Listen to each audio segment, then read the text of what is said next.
So, good day. My name is Emmanuel Jan Tatad. So, I'll be tackling about Dijkstra's algorithm. So,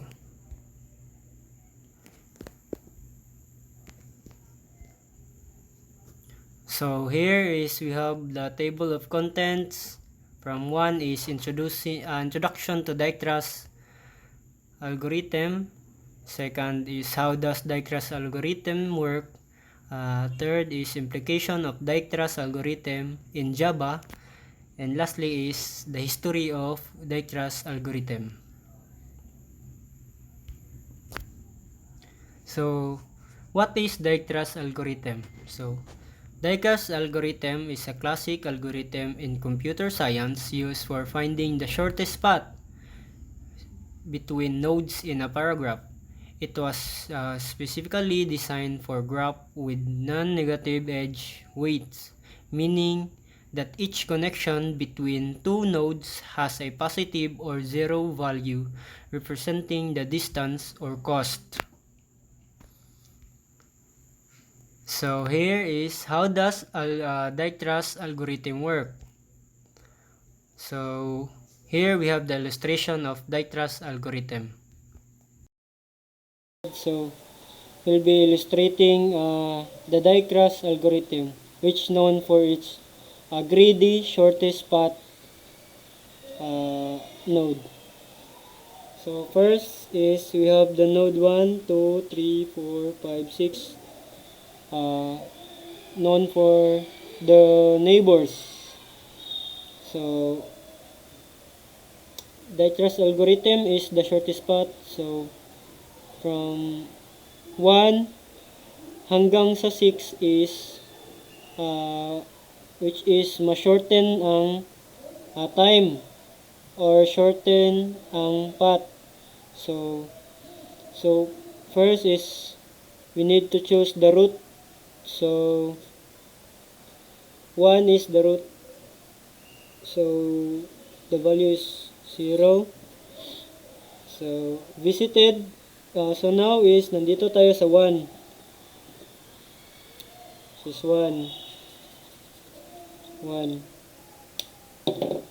So visited is 1. Our location is nandito sa node 1. 1. So on visit is 2, 3, 4, 5, 6. 2, 3, 4, 5, 6. So the weight is 0. So we call na this node na walang value na hindi pa nabisita ng node 1 is we call it infinite. Infinite muna. So 0, infinite, infinite, infinite, infinite, 1, 2, 3, 4, 5, and infinite. So now is we need to visit ang isa-isang neighbor ng node 1, which is ang 2 and 3.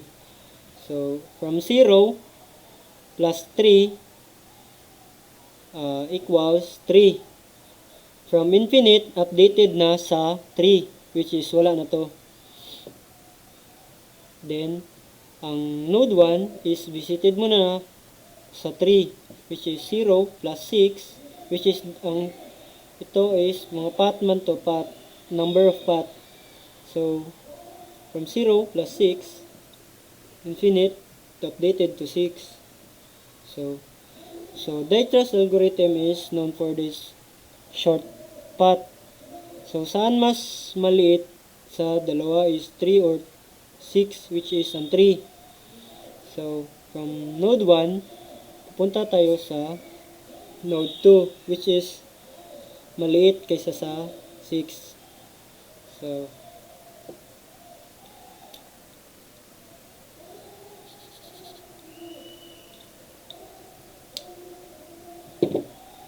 So now is visited node is 1, and 2. Unvisited node is 3, 4, 5, 6. So their weights now is 0, then updated is 3, 6, then infinite, infinite, infinite, infinite, infinite. So now is nandito tayo sa node 2. So bisitahin muna natin ang kanyang neighbors, which is 4 and 3. So 3 plus 2 is 5. So from 6 updated to 5, which is the shortest path.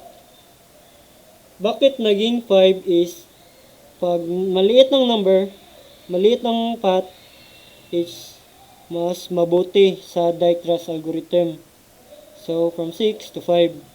Then 3 plus 5 equals infinite from to 8. Infinite updated to 8. So now is, which is smaller, 5 or 8? So which is 5? So from node 2 to 3. So now we are in here.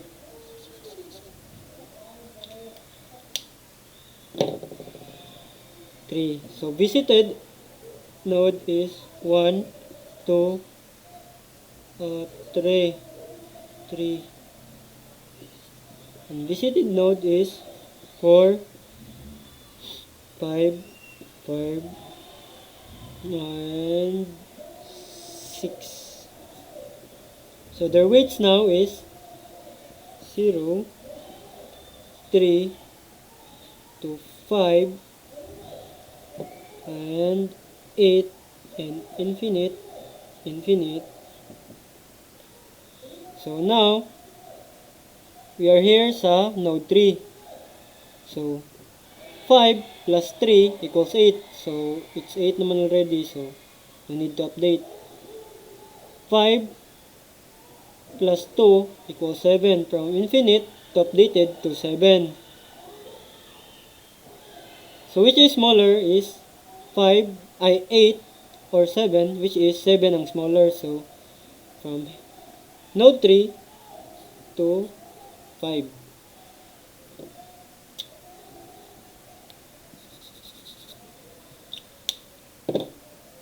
Which is visited now is 1, 2, 3, 5. Visited is 4 and 6. The weights now is 0, 3, 5, 8, 7, infinite. So next, which is the neighbor of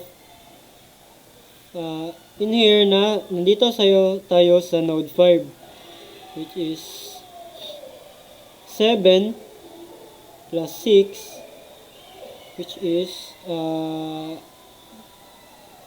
updated. This is the neighbor from 7 to 8 equals 15. So no need to update, which is maliit ang 8 kaysa sa 15. Then 7, which is 7 plus 5 is 12. So which is 12. Now from infinite to 12. So which is smaller is 8 or 12. So which is smaller is 8. So from node 5 to 4.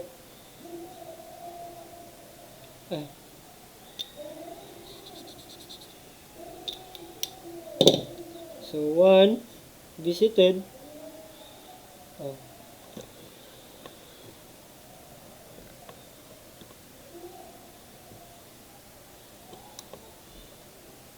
from 1, 2, 3, 4, 5. Then unvisit is 6. Then their node weight is, wait lang. So their weight is 0, 3, 5, 8, 7, and 12. So lastly is from node 4 to node 6.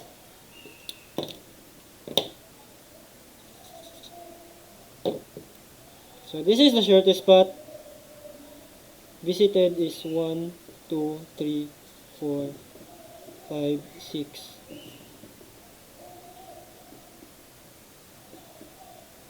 That's shortest path.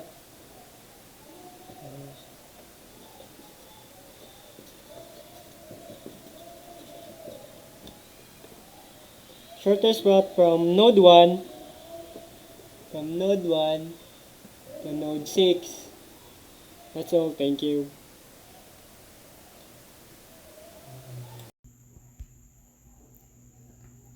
So here is next is the implication of die-trust algorithm in Java. So now this is how die-trust algorithm run in Java.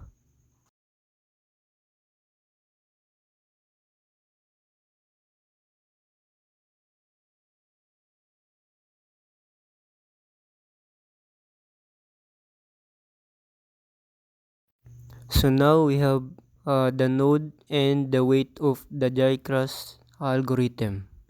So as you observe, this is the example from the last illustrations of die-trust algorithm.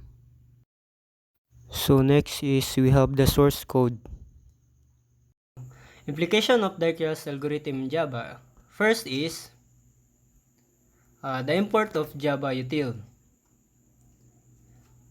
Second is the public class of die-trust algorithm and public static void main strings. Second is we need to create the map. Create a map called graph to represent the weight graph where each node is represented by an integer and its neighbors connected nodes are also represented by integers. The hash map stores the graph structures with nodes as keys and each node's neighbors and edge weights as the values. Second is the graph. This line adds a node 1 to the graph and creates a map of its neighbors. Node 1 is connected to node 2 with a weight of 3 and node 3 with a weight of 6, and the inner double brace initialization is anonymous subclass used in initialize the map. So second is the graph 2. So this adds node 2 to the graph which defines its connection to node 1 weight 3 and node 3 weight 2 and node 4 weight 5. Third graph is the adds nodes 3 and its connection to node 1 weight and 6, node 2 weight 2, node 4 weight 3, and node 5 weight 2. Fourth graph adds 4 with 4 connections to node 2 with weight 5, node 3 with weight 3, node 5 with weight 6, and node 6 with weight 9. Then fifth graph is adds node 5 with connection and node 3 weight 2, node 2 weight 6, and node 6 weight 5. And last graph is add node 6 with connection to node 4, weight with 9, and node 5 with 5. So next is in source node 1. Sets the source node as node 1, meaning the algorithm will start from this node. So calls the Dijkstra's method passing the graph in the source node 1. The method returns the map of the shortest distance from node 1 to all other nodes. So here is prints the header message indicating the shortest distance from the source node will follow. Next is the public static map. So this defines the Dijkstra's method, which is implemented in Dijkstra's algorithm. It takes a graph and a source node as input and returns a map of the shortest distance to all nodes. So the map is dash map is initialize the distance map to store the shortest distance for each node from the source node. Second is initialize the visited set, which will keep track of the node that have already been passed. So here is the for loop will iterate through all the nodes in the graph. Then the distance that put initialize the distance for each node to the maximum possible integer value. So here, which is the current node, is calls the helper method get close node to find the unvisited node with the smallest distance. The for loop with the map and entry, the map that entry will iterate the over neighbors of the current current node, which is the if for the if line checks if the neighbor node has been yet visited. When the distance that put updates the distance for the neighbor node if the new distance is smaller, then return distance returns the map of the shortest distance from the source node to all other nodes. Ends the Dijkstra's methods. So the private static int get close node with the defines helper method, which takes the distance map and the visit set as parameters and returns the closest in visit node. For the map, that entry iterates all over the entries in the distance map. Next is if checks the node has not been visited and its distance is smaller than the current minimum distance. So here is the mean distance. That updates the mean distance to the current node's distance. Then close updates the close node to the current node. Then there is return the closest the return close node that returns the closest unvisited nodes. So that's the end of the code. So from that, next is the history of Dijkstra's algorithm. So from its history of Dijkstra's algorithm was developed by the Edger W. Dijkstras, a Dutch computer scientist, and was first introduced in 1956. It was published in 1959 as part of his paper titled A Note on Two Problems in Connection with Graphs in the journal Numerische Mathematik. Dijkstra's paper focused on solving two main graph-related problems: finding the shortest path between two nodes and finding the minimum spanning tree. Since its development, Dijkstra's algorithm has become a fundamental tool in computer science, particularly in fields like networking routing, example in the internet routing protocols like OSPF and RPF, geographic mapping and GPS navigation, robotics and AI, artificial intelligence for pathing planning, operation research for resource optimizing. So, Dijkstra's contribution to graph theory, algorithms, and computer science have been extremely financial. So, how Dijkstra's algorithm helps this modern generation?